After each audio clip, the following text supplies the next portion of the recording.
welcome to our webinar on the e-commerce conversion pathway, how to leap past competitors. I've included here a QR code to our latest ebook. So this is all on elevating your website conversion rate in 2024 and beyond. So e-commerce stores have a much tougher time converting shoppers than physical stores. According to Insider Intelligence, after discovering a new brand or product in a brick and mortar store, 31.5% of shoppers immediately purchase that item. However, that figure drops down to 19.1% for retail websites and brand websites. So scan that QR code, get your copy now, learn how to turn first-time shoppers into loyal customers with lots of in-depth insights.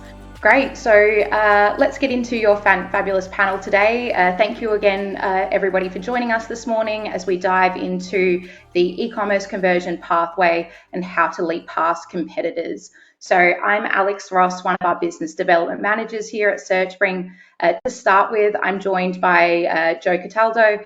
Joe is an account executive focused on customer growth at Klaviyo.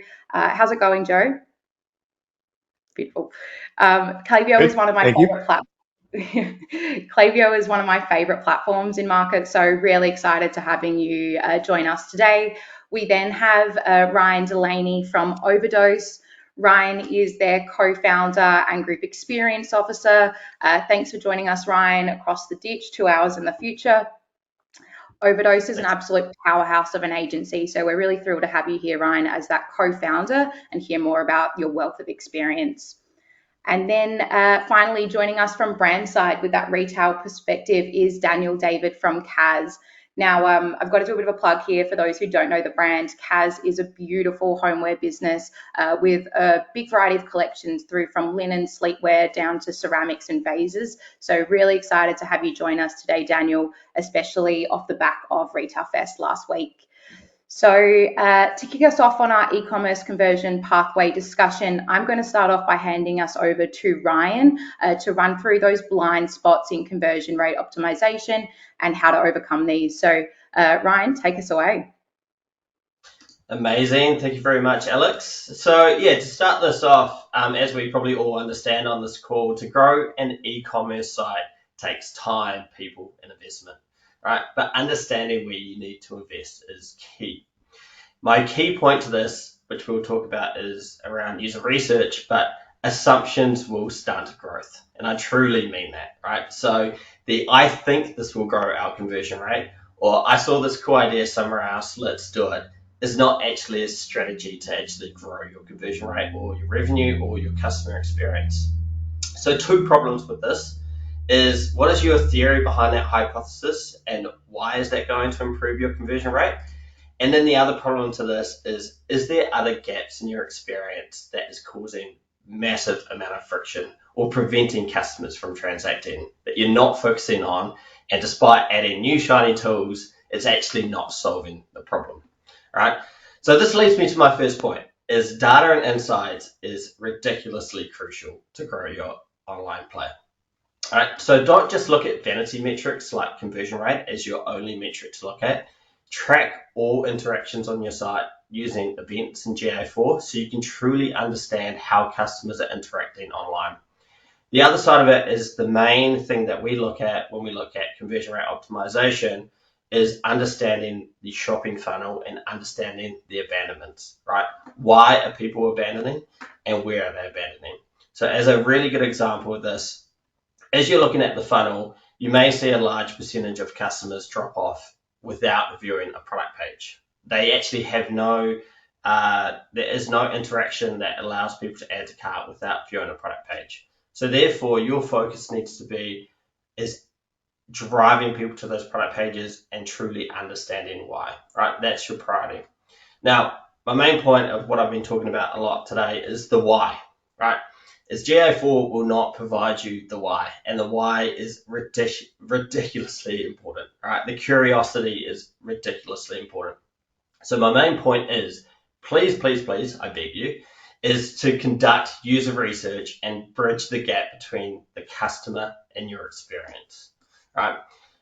What we hear is that customers are saying, oh, we don't want to annoy our customers or we don't want to talk to them too much. That's actually far from the truth. Customers love an opinion, and allow their opinion to evolve your online experience and your customer experience. So there's three key user research plays that I'd like you to focus on. Now, the quickest and the easiest one to start with is analyze your chat logs and analyze your product reviews if you have them, right?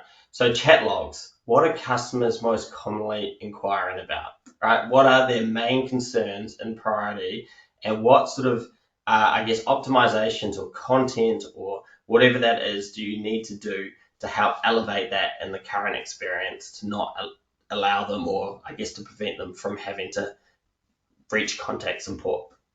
The other one is product reviews, right? You've probably got plenty of them, and Daniel, I know that you have heaps of reviews, right? But actually really analyzing the positive and the negative ones.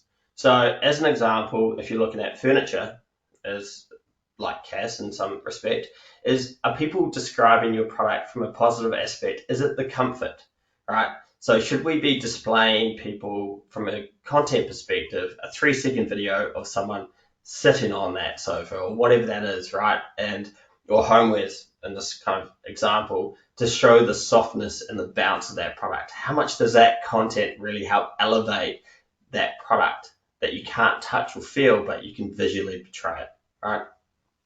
The other one is when you see abandonments, is exit intent on-site polls. So an exit intent, for those that don't know, are typically a pop-up that appears when you're about to close or leave a website.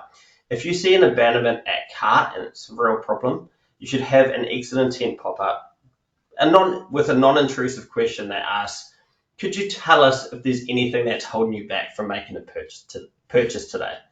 Those insights is so helpful, and then you can then prioritize what are the problems in the cart, or is it not a problem? Is it potentially just a lag to purchase because I need to get my significant other to review what I'm buying in this experience as well?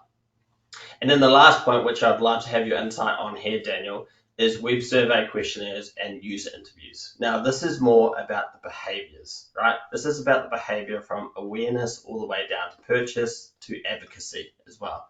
So talk to your customers that have purchased. Why did they choose your brand? What motivating factors influenced their purchase, and what sort of content really helped elevate that? Now, have a contrasted view and talk to the customers that have not purchased. What factors are preventing you from making a purchase, right? What is causing anxiety, and what is not prevalent in terms of information in the experience that needs to be surfaced higher or further into that or earlier in that experience phase to help give them that, desire to want and need to buy that product. So all this information is key for you to understand where to optimize and what to invest in, right? You can discover a lot of low-hanging fruit with significant impact. So with that, that's a lot of information clearly, Daniel, but focusing on the user research at Cass, what's a good example of where you've talked to customers and then truly understand where that focus applies and what optimizations needed to happen? Yeah, sure. It's a great question. So recently, alongside a recent CRO audit, we interviewed 20 of our top spending customers over the past 12 months. And what we gained from it was some really valuable insights. So it was interesting. One of the customers said to us, it was very hard to redeem points on our product page, or do your cushions come with inserts? So one of the value added things out of this is we went to Oberdosa, you guys, and we said, look, how can we fix our PDP? So the old PDP was it lacked key product information. It didn't have hey, join our rewards program. If you're signed in or you're signed out, these are the benefits you can get. Our product imagery was lacking emphasis. So what we did is we changed that. We ended up doing a 2-month project. We added key product information above the fold, showing features with accordions, and then we added icons to highlight product details. We also added, and you can see it now on the live site, a rewards CTA program, so it was easy to explain the benefits of signing up. And from that, we saw a massive increase in conversion, just alone from that, just getting value-added insights. And also we fixed an upsell because we knew that inserts were important. We also added, would you like a feather insert with your upsell? So that's actually on the checkout now. So that's actually also increased our average order value on top of that. So I can't stress enough how important it is to actually learn value to add like insights from your own customers. And like you said, Ryan, you can't just think about it, oh, is that going to be good enough? And you really need to get the insights from your customer firsthand. And obviously an incentive does help. So sometimes they are time poor. So you do want to say like, hey, look, we're offering you a voucher. This will help go a long way, and that gives them, the time and incentive to want to like participate and talk to you. But remember, these are like your top valued lifetime customers, so it is important, and they're the ones you're going to gain the most insight from. Totally. And then just one other real key point that we'd like to talk about is around the A/B testing side of things. Obviously, it's really important to get these insights, apples to apples testing. Conversion rate can change based on seasonality. Like what else have you done in that sort of space to validate that investment? Definitely. So one of the biggest things we changed was the implementation of a one-page checkout. So what we did over 1 month is that we wanted to see the difference from a consumer perspective of like what that friction point is and having less barriers to go through different multiple pages. So we implemented it on a one-page checkout basis for 1 month, and we saw already a 0.5% increase during 1 month in our conversion rate. Another thing we did was checkout block upsells. So with the extensibility upgrade to Shopify, we were able to add certain rules to say like if a customer has an item like a cushion item in their checkout, we can then offer a free feather insert for an extra $20. And people do think about that, they have different mindsets on the actual checkout as opposed to the cart. So it's like I compare it to almost like a last minute impulse buy. Like you're at a Woolworths checkout and you're thinking, oh, actually, I do need that, or maybe that will be nice, to have a more plush feeling on my sofa. So we found that it really worked well having that checkout block and that upsell of having that extra $20 for that feather insert. Another thing going on the Klaviyo side was A/B testing. We implemented different subject lines, different images and text within our email flows over a 3-month period. And we saw that like we found the winning email, and then we were able to go with that winning email, and it spiked that conversion rate and click-through rate of all these email flows. It was terrific for us. So those are just some of the outcomes and what we did from an A/B testing effort perspective. Nice. I love it. And then the last thing just to mention there is that you can have positive metrics come through A/B testing, but it may be detrimental to other metrics as well, and hence the importance of testing things, right? I guess just the final slide here as a bit of a plug. So for us at Overdose, for those that don't know us, is that we are a complete commerce agency, right? So we provide solutions for B2B, B2C, for basically every single service that you need. We're a full service house. So that's strategy and consultation, that's conversion rate optimization, UX, UI, technology and development, marketing, search, and data overall. Our ethos is that we don't sell solutions, we produce business outcomes. Awesome. Thanks, Ryan. Thanks, Daniel. Really great tips there, specifically like taking off friction off site. So hopefully we've got time to drill into those a little bit later. And if anybody's got questions, please chuck them in the chat and we'll get around to those as well. So look, I'm going to jump in now from a bit of a SearchSpring perspective, which is really that focus on product discoverability and thinking about how you can show the right product to the right shopper at the right time from discovery through to reconversion. So to drill down into this a little bit further and thinking about how you can leap past competitors, I really like thinking about this more of how you can delight your shoppers. And that really starts from driving an engaging product discovery journey. So look, there's a lot of opportunity here, particularly when you start to look at segments and thinking about your new shoppers versus returning, for example, and how this relates to your on-site experience and that e-commerce conversion pathway.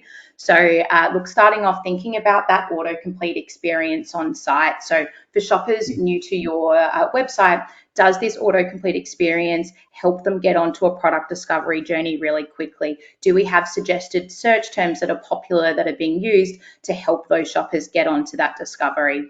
Then once we do get to that search or your merchandising, thinking about personalized merchandising for those shoppers that are returning to site. How can you personalize that merchandising in a way that's relevant, thinking about how they've previously navigated and purchased on site. If they've got things like a specific brand affiliation or a product type, or you sell female, men's and kids, being able to merchandise in a way that's really personalised, delighting them when they return back to site to find products that are super relevant to them. And then part of that merchandising is banners, right?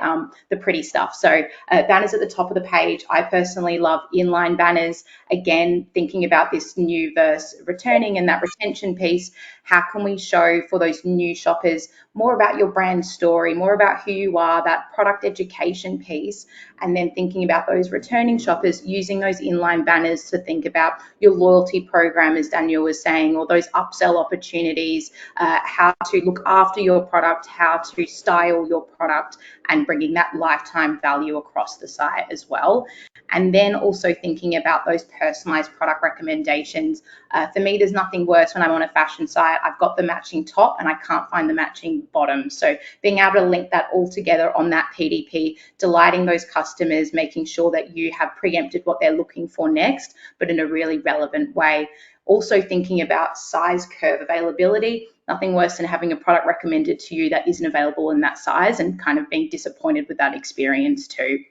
So further to that, at SearchSpring, we know that shoppers that are using the search functionality on site have a really high purchase intent if they can get to the right product really quickly. So beyond that autocomplete and helping shoppers cut down those results, when we do jump onto your search result pages, do you have filters? Do you have sort by options? Are you leveraging your product review data as filters and sort by options? And then just drilling into that filters a little bit further, we're seeing brands dive into those more personalized filters. So for fashion, thinking about occasion, style, fit, sleeve length, hem length.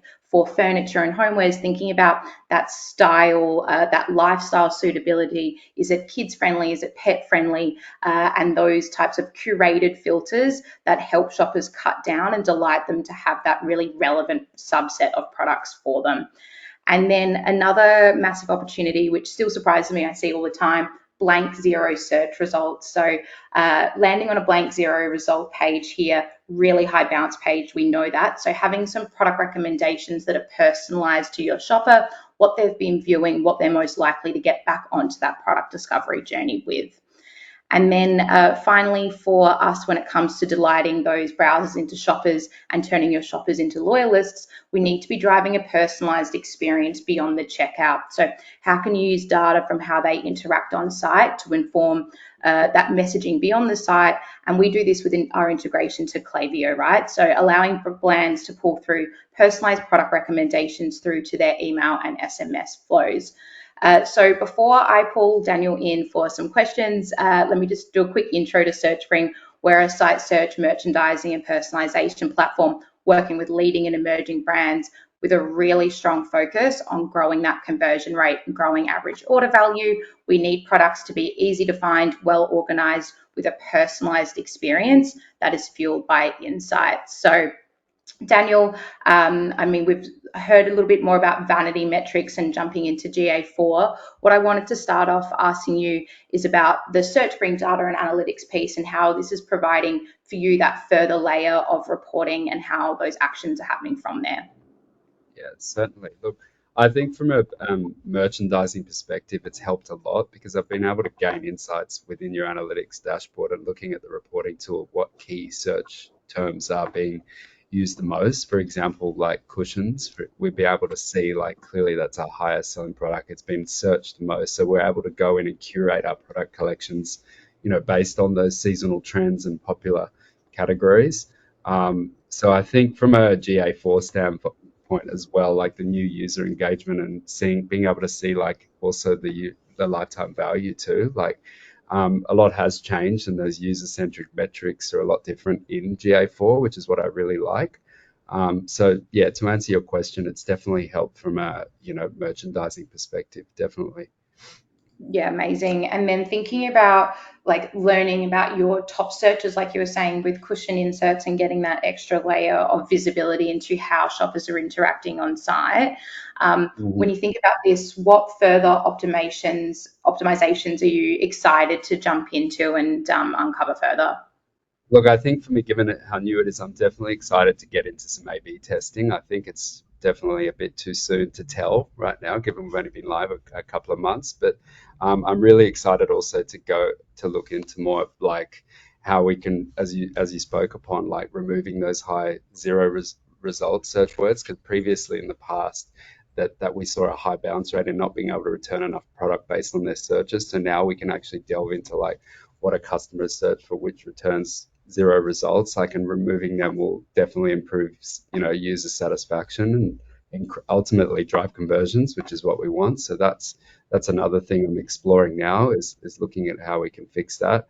And also enhancing like autocomplete and suggestions functionality that you guys have to, assist users in like basically refining search queries and, discovering relevant products for more efficiency, really. Yeah, 100%. And you've got such great product review data and that confidence piece, and just seeing how you and the team respond to that, I think is a massive value point. So being able to leverage that on inline banners, within your filters, within your sort by options, and bring that trust throughout the site. Yes, yes. And another thing is you mentioned like product filters and search is like what people are looking and navigating through. One of the biggest things we struggled to have previously was search by like top reviews. The Mhm. native Shopify integration doesn't offer that, so we needed something a bit more complex, and hence why we love SearchBring is that we're able to now get customers to filter by highest rating products, so they can see that straight away, and you can actually have it pop up when the collection page loads as your default. So I think that's been a huge advantage for us, and shown proof is in the pudding already with the conversion from search. So it can only be an added value for us moving forward. And the more reviews we get, obviously, the better that's going to help us. Yeah, absolutely. Exciting to see such great results already once you've only been live. So keen for some Yep. A/B tests to see that a bit further. Yeah, I'm Um, looking forward. Yeah, it's going to be great. And then, look, this is a bit of a segue to thinking about your product recommendations and how you can throw that into those Klaviyo email flows as well. So, Joe, that's your cue. I'm going to hand over to you to chat through how retailers can leverage that customer data to understand those motivations and drive conversions. Awesome. Thanks so much, Alex.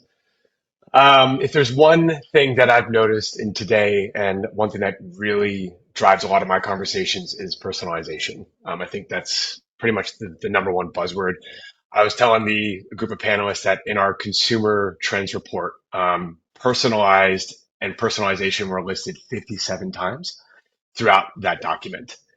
And the big reason is because there's a ton of data that everybody can collect. The amount of data that you can pull in on a daily basis can be very overwhelming. And so being able to have a platform to do that, or at least being able to have a game plan, is super, super important in today's world. So at Klaviyo, what we're focusing on is how can you leverage that data as simply as possible so that you can understand the motivations of your customers and drive more targeted conversions. So when we look at these 3 bullet points, there's a few questions that we always like to ask when we go through them. So the first one of being able to identify the value and the gaps in your customer data, the 3 questions that I recommend everybody focus on is: what data should we be capturing? When should we use it? And then how will we track the success of that? If we're able to really get down and ask those questions over and over again, we can get really clear on what we're not looking at and then shift. Or we can double down on what we are looking at and make sure that we're driving further results with that. Taking a data-led approach to uncovering shopper motivations. Are we aware of who we're talking to? And secondly, are we aware of how they want to interact with us? So in that report that I'd mentioned, the interesting thing is out of the respondents, 90% selected email as the preferred communication channel. However, when we actually zeroed in on Gen Z, only 66% selected email, 33% selected SMS. So that's a huge bump just when we look at generation to generation. And Daniel, I'd be really interested to hear in a moment from you on how you guys are really viewing this omni-channel approach. On the third point, really using the customer data to drive more targeted conversion and reconversion. I think the big thing here is, again, how do they want to interact with us? That's the major component. Where do they want to interact with us? When we think from a Klaviyo perspective, the key stat that we always talk about is when SMS is integrated into Klaviyo and layered on top of email, we see an 11% increase in flow revenue. The reason being, you can actually track the preferred channel. That's more data in there. And you can start to personalize SMS. From a reconversion perspective, we see personalized SMS being a high priority with your VIP or most loyal customers. And on the next slide, you'll see a few of the other data points that we recommend pulling in and then where they can all lead. And I know that this is moving. This is like a lot of different points. There's things popping in. There's things going on the right hand side. This is what we see as essentially a marketing team's everyday task. This is what is on your plate at all times. Are we aware of our pause data? Are we aware of reviews data? What about our survey tools or referral programs? Oh, we're thinking about rolling out affiliate marketing. Okay, how do we do all these things? And then what do we actually do with them?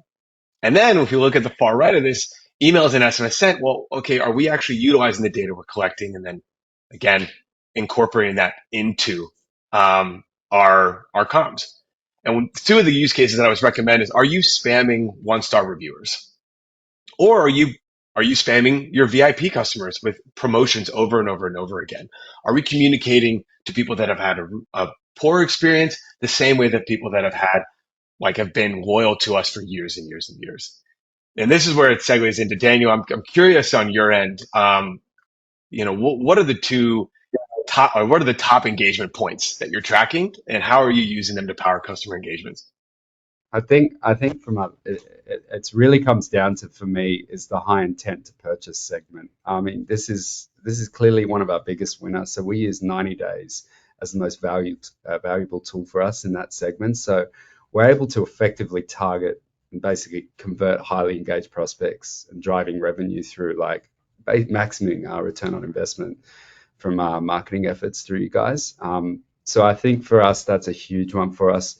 Another thing is our VIP customer segment. So for us, we look at our average order sitting at about 150. We look at which customers have spent 150 plus and which customers also in that conditioning have placed orders twice a year, basically, or two or more times with us over the last 120 days. So we identify them as our top tier, basically our top tier loyalty, high valued customers. And then by targeting this segment, we're able to offer exclusive perks and have automations to our rewards platform and give them more personalized, your favorite word, personalized experience, and really help strengthen their loyalty and drive that repeat purchase, because we're all about long-term profitability and we want that lifetime value. And that's one of my favorite metrics, is that lifetime value. So Klaviyo really helps drive that well in terms of that VIP customer experience. You mentioned omni-channel stack, and it's an interesting one, and tech integrations. In terms of tech integrations, one of the standout features for us has to be our loyalty and retention integration with that API with Yotpo. So we use Yotpo for our loyalty, but as well as Klaviyo for all our email flow and integration. So we're able to automatically nurture and retain those customers just by delivering personalized emails based on their behaviors and that life cycle stage.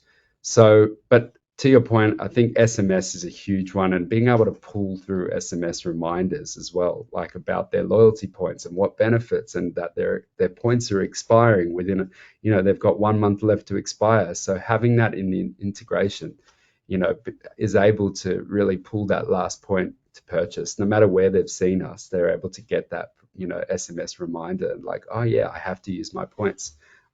So it's a really good integration there. And it strengthens that customer relationship as well, Joe. So it helps drive that higher engagement, as I said. And, that we can also provide through email flows, that social validation through UGC, through, reviews, real-time reviews for those prospective buyers. So, yeah, it's a really powerful tool for us, that tech integration there. That's awesome. Thanks for that. And I think, another big topic or topic of focus or focusy topic or whatever it is that I'm one of the focus points in our conversations nowadays. Okay, for the organizations that we're working with that are in store and online. Okay, how are we tracking against those two, and then also how are we communicating? I'd love to hear from your perspective. How is Kaz doing this, and where are the areas of opportunity that you're seeing? So I think the biggest area of change for me was which POS system we were using and what's going to be the most beneficial for a standout API flow to integrate with Klaviyo and Yotpo. So we decided about 6 months ago to move to Shopify POS, just simply for the reason that we can offer like a seamless gift card experience, a Yotpo experience from a loyalty standpoint, and then with the Klaviyo side, what we can do is trigger a tag, and we know that this customer's come from a physical bricks and mortar store, which is a CAS store, versus an online purchase. So we can then make sure that message is more personalized to say, thanks for visiting our store. Here's your 10% off your next purchase, or here's 100 points for buying with us, versus like, thanks for making your online purchase, and then you take them down a different path. So, but there are still challenges. I'm not saying it's perfect, but it is definitely a lot more seamless to where we used to be, and Klaviyo is only helping with that automation aspect. So Awesome. Awesome. And I think the last question is, in a perfect world, what would you be doing that you're currently not? having more time to analyze data. That is the biggest key for me. So look, I always look at it like a matrix standpoint, like who are our diamond customers, and then who are like lukewarm customers, and then how can we get these one-time acquisition purchases to come back for more. We're finding that it has gone up due to just the economy and how we're having to get those one-time purchases, like go on sale more. But like for us to see how we can utilize that data in one pool and then segment accordingly is what I'd love to do. It just takes a lot of time and effort. That's all. But I think we are probably going to invest soon in a system where we can get it all in the one area and find out based on our email database how we can then utilize different segments of our customers and the inactive ones as well. I mean, that's very important. You look at like sunsetting as one thing, but like how inactive are those customers? They may not be there yet, but how can you recapture them to come back and purchase again? Yeah. Awesome. I appreciate the insight, and it's definitely something that is driving a lot of the conversations on my end. It's also a really great segue into where Klaviyo fits into this. So if you look at this moving slide, and then in this next one, whether you call it Klaviyo or Klaviyo, this is the space that we live in. To that last point, Daniel, it's a matter of how can we help analyze the data? How can we help clean it up, take a look at what you got, and figure out where the low hanging fruit is and where the biggest areas of opportunity. So with over 350 integrations, as well as custom API options, as well as over 143,000 other companies to use as use cases and gather experience from, Klaviyo is here to help you do that. And I think that's a really exciting component to my job, is being able to, the possibilities are endless. The amount of rabbit holes I can go down on a daily basis are endless. And so looking forward to seeing how Klaviyo can help drive results for Kaz and everyone else on the call today. Amazing. Awesome. Thanks, Joe. So that takes us to our panel discussion. So topic being using a data-led approach to understanding customers and creating more authentic connections. I want to start by throwing this one to Ryan, get you back on the mic. Look, thinking about Overdose, and there's a lot of services there. I know that website design and development one is a huge one for Overdose. So thinking about website design and development with that lens of data and analytics, how are you currently using that data-led approach to create these amazing sites that have that focus on conversion? Yeah, so because we've got such a strong data pillar in our business, it does allow us to have quite advanced analytics on the site. So you can go from the extreme or you can go from the simple, but in the scheme of things, right, like you can actually also have a data paralysis too. Like you have to be careful that you're not looking at too much that makes it too confusing. I think the key thing with the data lead when we approach doing these new designs and whatnot is truly understanding what the goal is first. Like what is the goal that we're trying to achieve, and then narrowing down that data to understand what is the insight I need to inform that decision when it comes to actually the UX and the development as well. So for me, like personally, probably than anything, I would say, again, highly recommend that as a first touch point is looking at those chat logs and looking at those business goals, and then honestly talk to 10 customers like what Daniel did, right? Like it is very easy to actually reach out to them. People are willing to talk. People are willing to have an opinion, and allow that to inform, basically that approach that you're going to take. Yeah, awesome. And Daniel, just further into that, like, how did you talk to those 20 customers? Was there incentives there? Do you want to chat us through that process?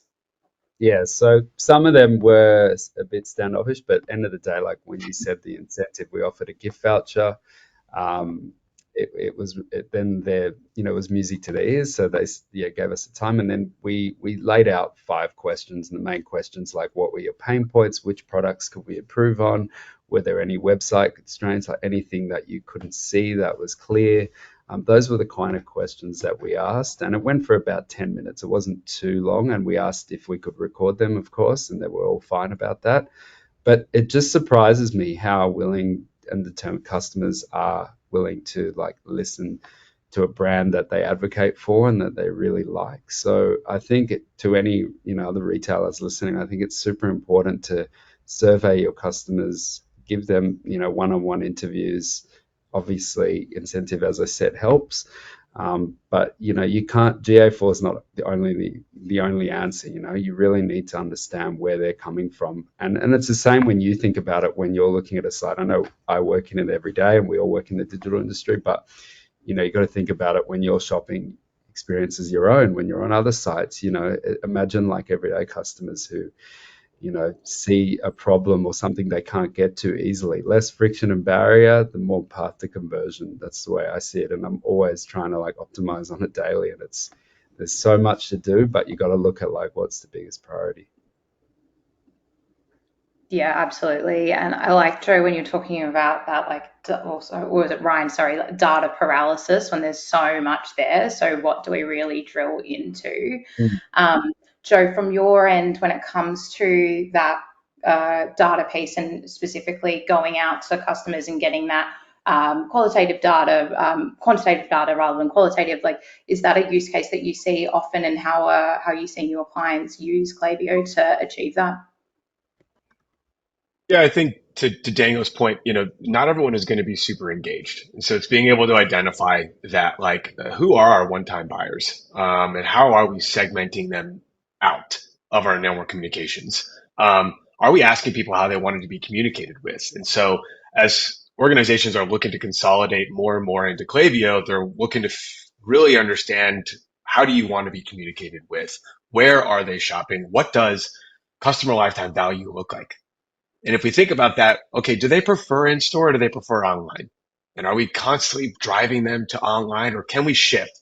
And can we also figure out the attribution model to actually be able to measure the success of email campaigns and email flows and SMS to brick and mortar?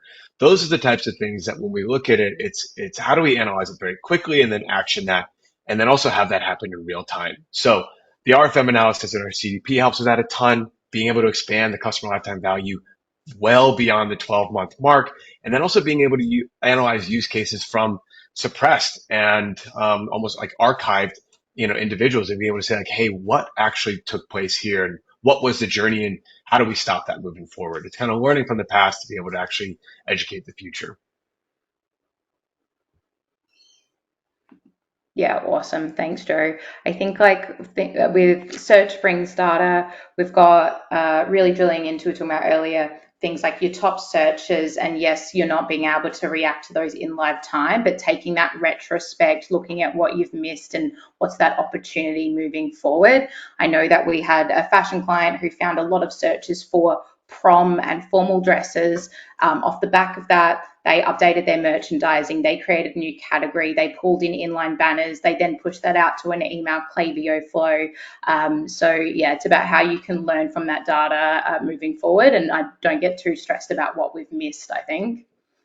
Can I add a point to that search as well, Alex? Like with the data-led approach, which is like when we're looking at customers and doing the research, you also have to understand that there may be other influences involved in that decision process as well.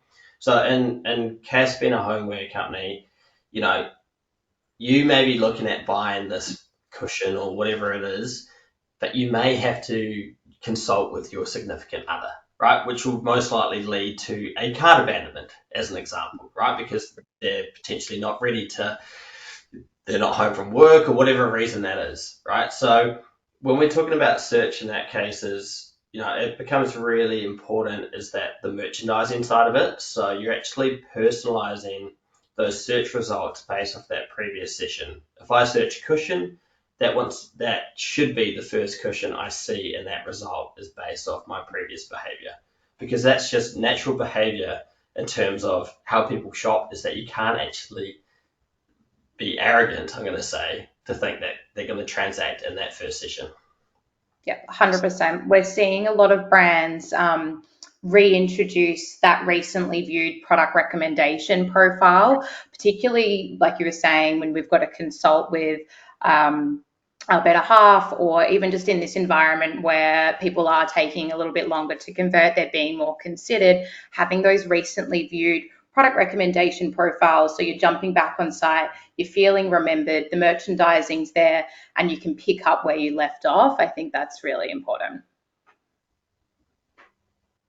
I think to Ryan's point as well, having in different channels too, like you don't want to, you want to have it there as recently viewed one thing on the website, but then having an email flow as well to remind them about that product that they've viewed is even more powerful, because it's all about hitting them in all channels as well, because it might not necessarily be on that website where that last click is going to be. They might have to go through another form of advertising, whether it be through remarketing on a product they've seen on the website, or through email, or through that recently viewed section on search. Yeah, 100%. Getting a bit cautious of time, so we might jump into questions, unless Joe, Ryan, there's anything else you wanted to bring up with the panel topic. Getting shaken heads, beautiful. All right, so this one is, oh, sorry, I'm going to change my slide.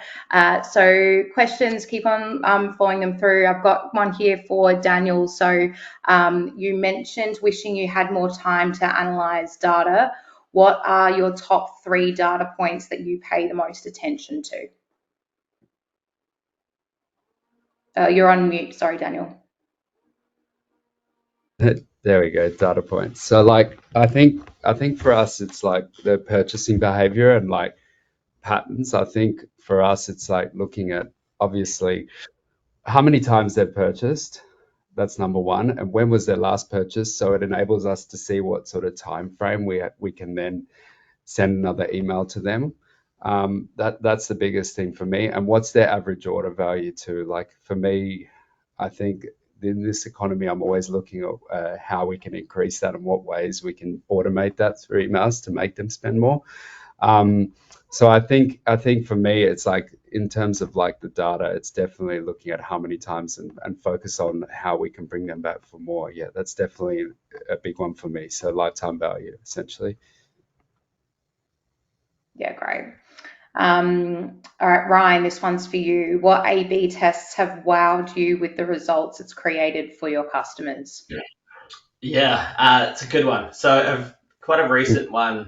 Oh, I've got quite a few. I don't know what one to pick, but maybe more applicable for this audience is what we typically see is, everyone knows that video content converts, right? So we had a particular client that had video content on probably their best-selling products. So what we did was that we did an A/B test to hide or show the video on just the products that had a video associated with it. And the whole premises of this test was just to understand whether the investment towards product video is worthwhile, right? So we had a very clear test going ahead. 50% of the traffic saw it and 50% didn't. Now, what we actually saw from video content is that we actually saw a 15% increase in conversion rate from video content, right? And then we also saw that the average order value had increased by 6% as well. But more importantly, we look at metrics like add to carts and conversion rate. So you see the full funnel. It had a much bigger propensity for people to want to make a purchase. That was the key thing. It gave people confidence, right? And now this company knows that they now need to invest in videos in all their products and see a huge uplift from that. Yeah, great. And then even using that video content throughout site, really like that, keep you engaged. Mm. Nothing like a boring PLP to really stop the conversions. Um, Yeah. what about Joe? Got one for you here. What do you generally see as, and this is a tough one actually, what do you generally see as the most successful email flow? I Um, tried. Talk about fraud. it really depends. I would say the majority of the welcome flows are the most successful. And I think the reason being is because it's that first experience, so there is that excitement. If somebody's coming and doing that initial research, they're just like, "Oh wow, this looks awesome." Immediately, you get the 10 to 15% welcome, promo, or you get free express shipping or whatever it might be. That's where you kind of get like people being like, "I need something and I need it now," and this place looks really, really good. Um, that I'd say is probably the most successful. And then on the other side is being able to actually communicate the flows that are communicating with the loyal and VIP customers. Um, Early access, back in stocks, the, like the early bird or the quick promos for your VIPs. Those are super successful because again, hyper personalized, and like you're really communicating with people that have followed your brand for a while. Yeah, that's great. And then even, I mean, we're talking to more and more brands that are focusing on going international, keep it simple, going into the US market. How are you seeing that influence kind of that method of channel where it comes from? Email is really strong in Australia, and we know that SMS is a little bit stronger in America. So you're seeing that adaptation there in flows, but also in the type of messaging that they're sending out. For sure. I think when we think about the personalization, like there's got to be, and even from just a high level marketing perspective, like there's got to be that umbrella campaign that creates that brand awareness. It's like you don't want to ask somebody to marry you on a first date. SMS is kind of that component. So although SMS is a lot more popular in the US as well as a lot more cheaper in the US, it's how are you warming them up to that process? How are you creating that brand awareness and then making sure that SMS is playing the role? So with Klaviyo AI that's rolling out, like with these SMS sign up forms, with the pop up forms that are showing up, like how are we A/B testing like the optimal time to be showcasing that and getting people into the SMS subscriber list, and then how are we warming that to that process? Those are really interesting strategies coming from APAC into other parts of the world, specifically the US. Yeah, warming up that shopping funnel. Okay, Daniel, this is a good one for you. Any tips on planning and managing a successful integrated tech stack? Um, well, first of all, it just depends on your business, really, on price point as well, because a lot of these tech stacks may not give you everything you want. Like for us, a big one for me when I looked at what was priority, it was retention because I could see that 20% of our customers on an annual basis, this is on a monthly, over 20% of our customers came back and they may not necessarily buy, but they love the brand. So I thought, well, how are we going to integrate an amazing retention program? So we decided what goes well with Klaviyo because we were with Klaviyo already. And then we just sat down and looked at the costings and looked at what was going to be a no-brainer for us from a loyalty perspective. And Yotpo was fantastic. So then we were able to then grow with it and make sure we built a beautiful platform that worked well with automation. And that was like the mindset behind it. So for advice for you, it'd be looking at like what is your priority first and where your customers are coming from or what is going to bring added value from a tech standpoint. And then how's it going to integrate from an advertising perspective and automation across all your platforms? Because we knew that hey, there's like Klaviyo, Yotpo, Shopify. These are going to be the most powerful tech stack platforms to go across all advertising channels. So I think that's first is just looking at where the priority stands and then move from there. And obviously how much the business can afford because as you scale up, of course, it will cost more because you're getting more orders and you're going to have to upgrade, etc. So it all depends on where you're at from a business at the moment. And for us, it was the perfect timing and investment. So it worked really well together. I think, yeah, thinking about the business priorities there, what makes sense and what talks to each other. I mean, Klaviyo's slide with all of the integrations coming together definitely makes that conversation a lot easier. There's a lot more questions, so I think we might have to send some emails after this and kind of get back to a few others. But I think, Ryan, this is probably a good one for you, from Peter here, asking about A/B testing. So the question is it performed by making modifications to the website in a fixed period, or do you spin a staging site and divert traffic to this staging site with optimized changes for that A/B period? It's a really good question. It really depends on the complexity of the test. So if you're going to do a new product page versus an old product page, then a staging environment first for sure, right?